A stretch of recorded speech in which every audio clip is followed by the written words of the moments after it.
So this is a great question. I wish I would have talked about this before because it's something that a lot of people who haven't been in the military don't really know when you see these military map symbols.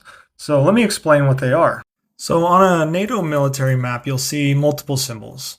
You'll have friendly, hostile, neutral, and unknown. Mostly you'll only ever see friendly and hostile. And actually on the map I show, it just shows the hostile forces. You can see that they each have their own color and their own shape. For ground forces, which are anything from tanks to troops moving and whatnot. Sea surface is ships, air and space, obviously aircraft, satellites, things of that nature. And then subsurface being submarines. Within those shapes you have symbols. So like an oval stands for armor, which would be tanks. And then you have an X, which is infantry, which would be like this would be considered light infantry. So you'd just be troops walking, or maybe they have light trucks like Humvees or some kind of light movement truck capability, like what we would call an LMTV. When you combine the two, you have mechanized infantry. It's an infantry that uses like a Stryker or a Bradley fighting vehicle. And I'll show some pictures at the end here. And you can see these images or these symbols have different meanings across the board. Air defense, field artillery, you have aviation, you have medics, you have logistics support. All of the symbols are covered when it comes to the friendly and enemy on the battlefield.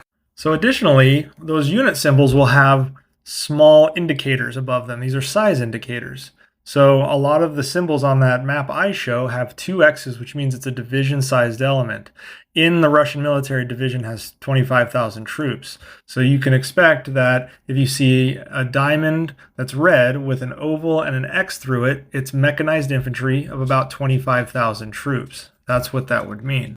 So U.S. mechanized infantry will use something like the Bradley fighting vehicle. It is absolutely not a tank. People will call it a tank, and it's not a tank. It's a fighting vehicle, and it's used for mechanized infantry.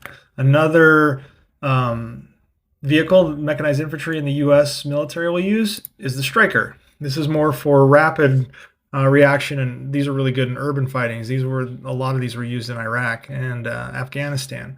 And then finally, you have what is a tank, which is the armor unit, the oval on the symbol, and that's Abrams tank. Those are what you would normally think of as a tank, and those are actually armor.